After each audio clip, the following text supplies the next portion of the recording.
All praise to Creator, peace and love, everyone. Before we start this lesson, let's give the Creator some praise. All praise the high, the most high. All praise the high, the most high.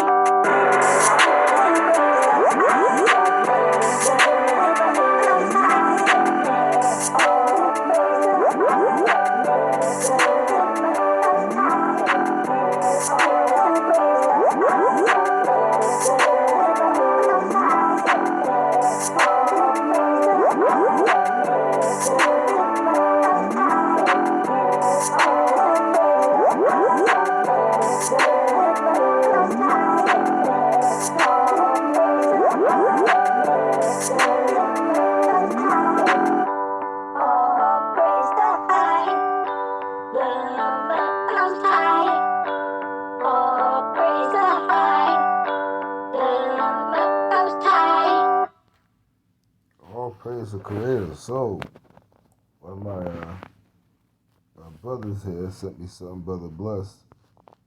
We're going to read this off today. My wife is going to help me out.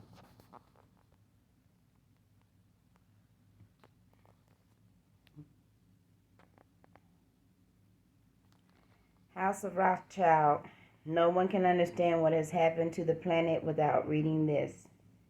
By Andrew Hitchcock, 1031-09.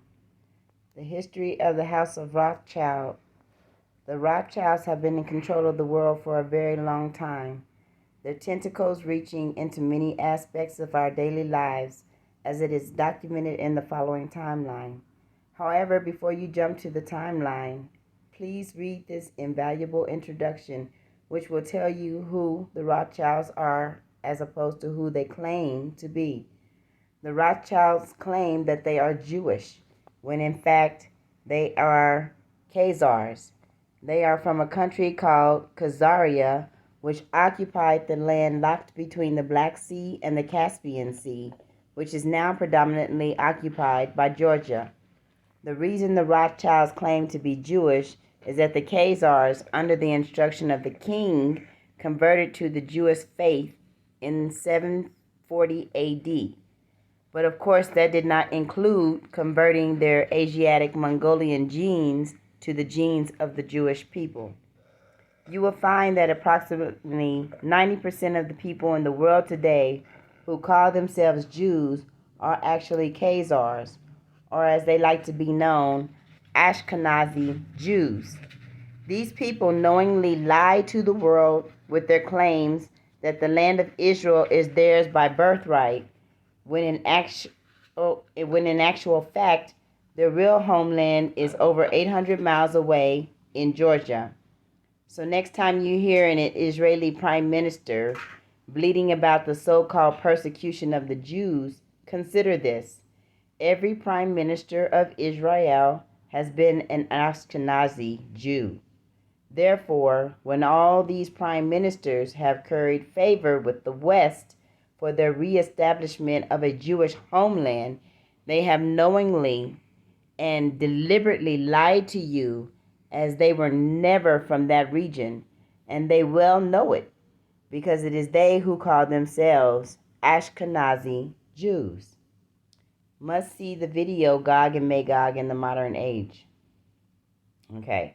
The book of Revelations, chapter 2, verse 9, states the following, which would appear to be about these Ashkenazi Jews. I know thy works and tribulation and poverty, but thou art rich. And I know the blasphemy of them that which say they are Jews and are not, but are the synagogue of Satan. The most wealthy bloodline in the world, bar none, and the leader of the Ashkenazi Jews in the world today is the Rothschild family. As you will see in the timeline, the Rothschilds have obtained this position through lies, manipulation, and murder. Their bloodline also extends into the royal families of Europe and the following family names: Astor, Bundy, Collins, DuPont, Freeman, Kennedy, Morgan, Oppenheimer, Rockefeller, Sassoon, Schiff, Taft, and Van Doon. However, these are not the only bloodlines to worry about. You are probably aware of the centuries-old practice undertaken by many Ashkenazi Jews. And that's where it stops. So, of course, if you don't realize that the bloodline closest to the outside reptilian, they are reptilian demons, is actually the Ashkenazis. That's the direct seed from the snake. We're going to read some stuff here. So they see how folks say they go by the moon and the times and stuff. Philip Zomboud. It's the L effect. How good people turn evil. Because when you go by that, you get tricked into serving a double. There's plenty of stuff on this. Okay, that also came from Brother Bless. World Without Cancer, right? New edition, revealed, and updated. Annual literal. Actual literal crystal. Crystal. Okay, literal. Alright, the story of vitamin B17 and B17 by G. Edwards Griffin. So the cure for cancer is whatever this vitamin B17 is. But we have more on it. We'll get to him in a second. Okay. They've been making stuff in labs. This is what this guy said. Mr. COE-VI. Alright. Back in the lab, 80s, late 80s, early 90s, a brother named Czar Mills exposed a possible AIDS cure from Kenya called Karum. He died under mysteriously circumstances in the 1995, and 25 years later, his book is still extremely hard to find. Extremely hard to find. So they killed that brother. He's not the only one they killed. He knew the cure for AIDS. So did Dr. Seppi. They threw him in jail, and eventually, if I understand, they killed him. Just another doctor. My name was Dr. Gray Davis. Gary Davis. Dr. Gary Davis. Dr. Fauci. Oh, Dr. Fauci. Gary Davis, okay. Now, Dr. Fauci, that's how you spell Fauci, had me killed. Uh-oh. Because he discovered the cure for AIDS. So Dr. Fauci's evil. And he's telling y'all stuff. There's a little video we can watch real quick.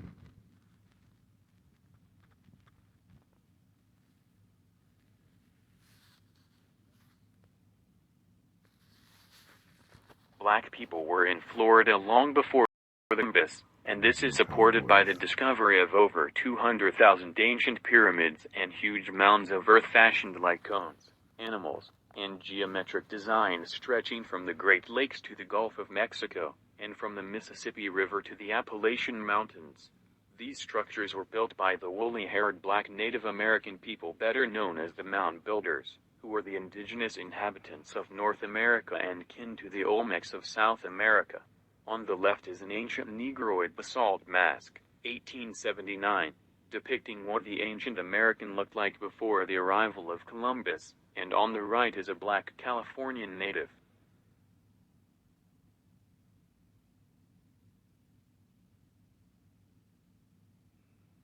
Columbus was therefore not technically incorrect when he called these people Indians, because the word India comes from Indi, which means black. as in India ink, Hindu, and indigo, the darkest color in the color spectrum.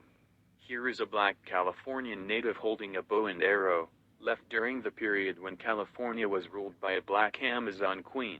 On the right is a black Cherokee, included within the ancient native black nations of America before and after Columbus were black Indian man, the Washita of the Louisiana Midwest, the Yamasee of the Southeast, the Iroquois, the Cherokee Indians, the Blackfoot Indians, the Pequot and Mohegans of Connecticut, the Black Californians, Calafians. Cal in California literally means black, after the name of the Great Mother Kali, Queen Califa, the Olmecs of Mexico, the Darionite of Panama.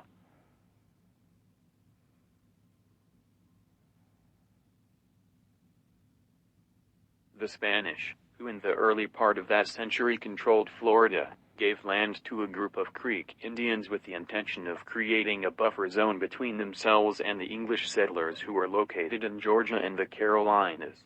The Creeks were joined by other tribes over a period of time such as the Miccosukes and the Apalachicolas. On the left is Miccosukee Indian Dr. Tiger, his location is Florida.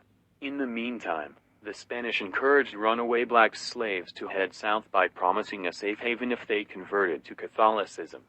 This policy showed Spain's general inclusion of blacks at the various heights of society, an action which would have stemmed from the 700 years of Moorish occupation of the Iberian Peninsula. By the late 1600s, African slaves who had escaped Carolina plantations and evaded slave hunters through dangerous Indian country gained their freedom by crossing St. Mary's River, which was an international border dividing Spanish and British colonial territory. When the first fugitive slaves from Charleston arrived in St. Augustine, Florida in 1687, they were given refuge and were also integrated into a unified, multiracial, multicultural, multilingual community, where the men worked as cartwrights, jewelers, butchers, and innkeepers, while the women worked as cooks and laundresses.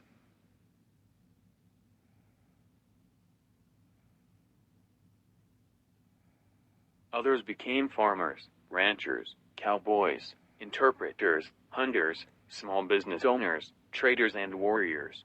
Some lived short, violent lives as outlaws raiding plantations, recruiting extra blacks, and trading in contraband.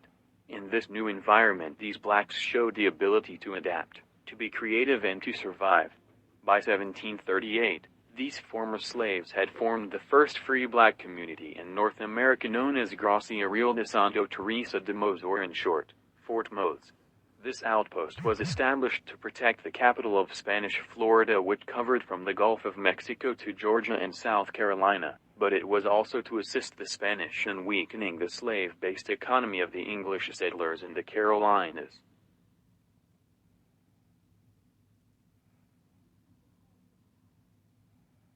The five so-called civilized tribes of the Southwest were the Cherokee, Chickasaw, Choctaw, Creek, and the Seminoles, who were considered the least civilized of the five tribes because they did not harbor much prejudice against the blacks. However, the U.S. Army kept harassing the Seminoles since they were the only tribe who was opposed to slavery, because they were aware that the blacks who were being sold into slavery were a part of them, their distant cousins and relatives.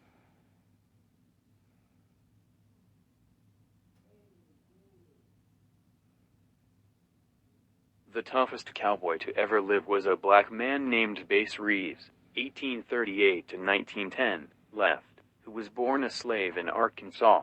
He made friends with the Seminole and Creek Indians, learning to speak their language, and was also able to communicate very well in the languages of the other five civilized tribes.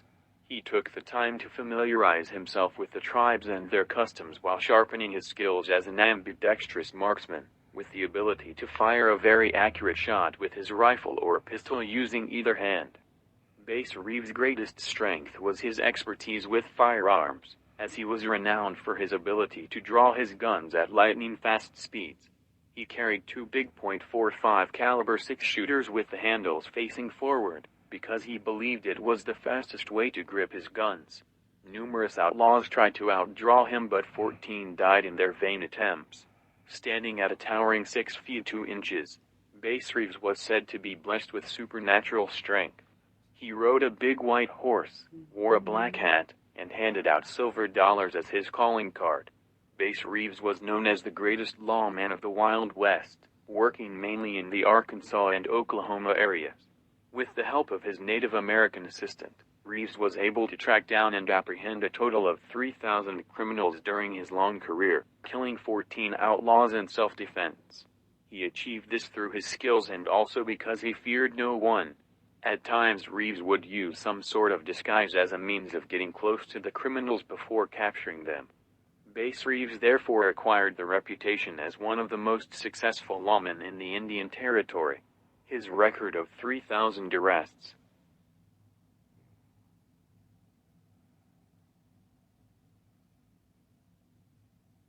Contemporaries described Bass Reeves as a lawman second to none, a man who was absolutely fearless, and a terror to outlaws and desperados.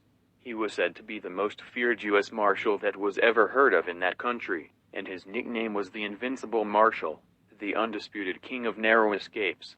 The Lone Ranger. Upon his retirement in 1907, Bass Reeves became a city police officer in Muskogee, Oklahoma. The legendary Bass Reeves was almost lost to history even though his deeds as a lawman greatly surpassed those of his white co-equals.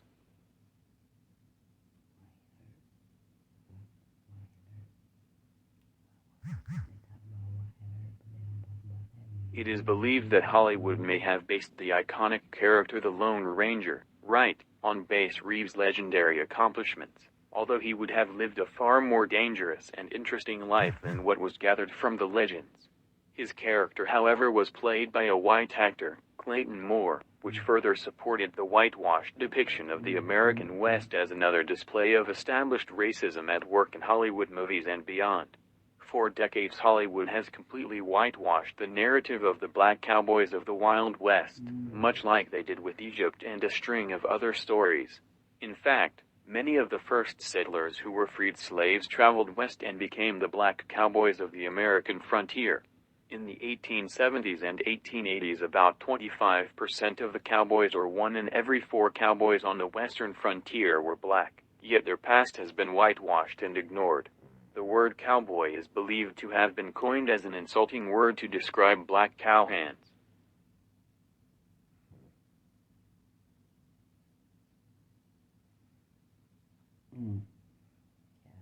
The blacks who lived among the Seminoles adopted the Indian way of living and dressing, and having mastered many language skills, spoke Creole, English, Spanish, and Indian, Muskogean, dialects.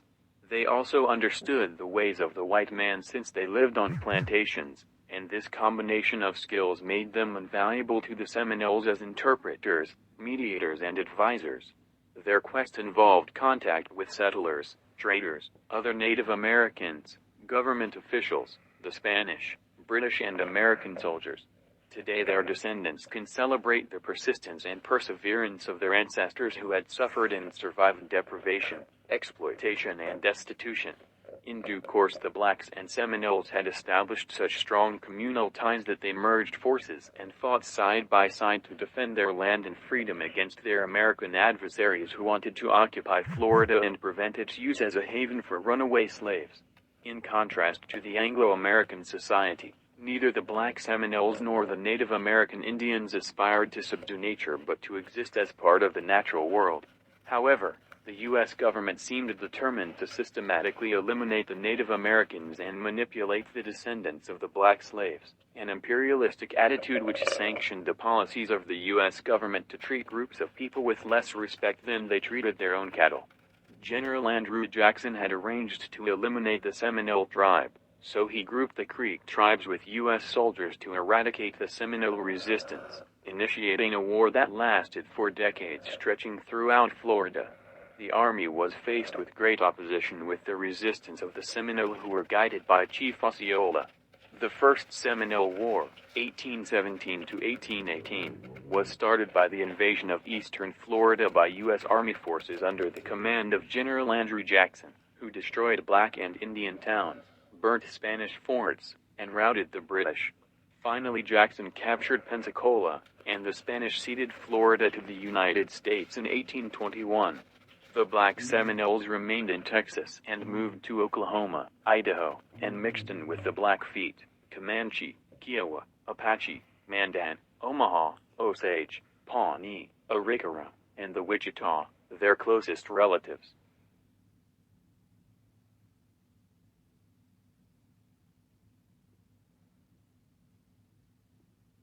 During the First Seminole War, Abraham, a former black slave, fought against General Andrew Jackson's troops. Afterwards, Abraham recruited other blacks into the tribe, and became an interpreter while also attaining the status of lawyer for Chief Macanopy on his trip to Washington in 1826. He governed Pelaclacahah, also known as Abraham's Old Town, and married the widow of Chief Billy Bowlegs. In the right photo from left to right are John Jumper, Abraham, and Billy Bowlegs. 25 miles north of the Gulf of Mexico up the Apalachicola River, more than 300 blacks and Indians manned a fort called Negro Fort that the British had built for them. They fired at whatever ships came down the river until a single shot from an American ship hit the fort's ammunition dump, killing 270 of the 320 inside. When the war ended, the black and Indian militia stayed.